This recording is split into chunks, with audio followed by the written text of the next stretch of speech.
আপনারা একটু পড়াশোনা করবেন, নিজে পড়াশোনা না করলে হবে না। আলেম ওলামাদের মানে ধারে পাশে আর কতদিন থাকবেন?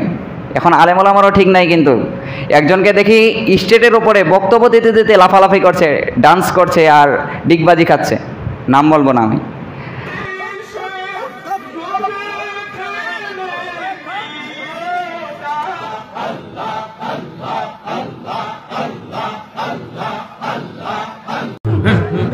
এই তাহিরির পাগল মন পাইতে তোমার দর্শন, খুঁজতে খুঁজতে এই তাহিরির গেল যে বেলা, আসিলে তো এমন এমন আলেম ওলামারা, আমি বুঝতে পারছি না এগুলো কি, কোথা থেকে ইলম অর্জন করেছে। তা আপনি নিজে পড়াশোনা করেন, যেটা হাদিসের মধ্যে পাবেন, কোরআনের মধ্যে পাবেন, নিজে মেনে চলার চেষ্টা করবেন। হ্যাঁ, এটাই আমি বলে আমার বক্তব্য শেষ করছি। শেষে এটাই আমি বলবো যে ইলম অর্জন করুন। তলাবুল ইলমি ফারিজাতুন আলা কুল্লি মুসলিমিন, যে প্রত্যেকটা মানুষকে ইলম অর্জন করা ফরজ, এটা মনে রাখবেন। নামাজ কায়েম করা যেমন ফরজ, ইলম অর্জন করাও ফরজ।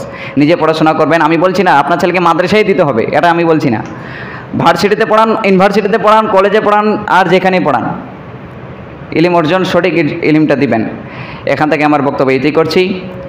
বলার মাধ্যমে যদি কোনো ভুল ত্রুটি হয়ে থাকে, ভাই নিজের ভাই মনে করে, ছেলে মনে করে মাফ করবেন। আমার জন্য দোয়া করবেন, ইনশাআল্লাহ আমি আপনাদের জন্য দোয়া করব। এখান থেকে আমার বক্তব্য এটাই করছি। আসসালামু আলাইকুম ওয়া রাহমাতুল্লাহি ওয়া বারাকাতুহু।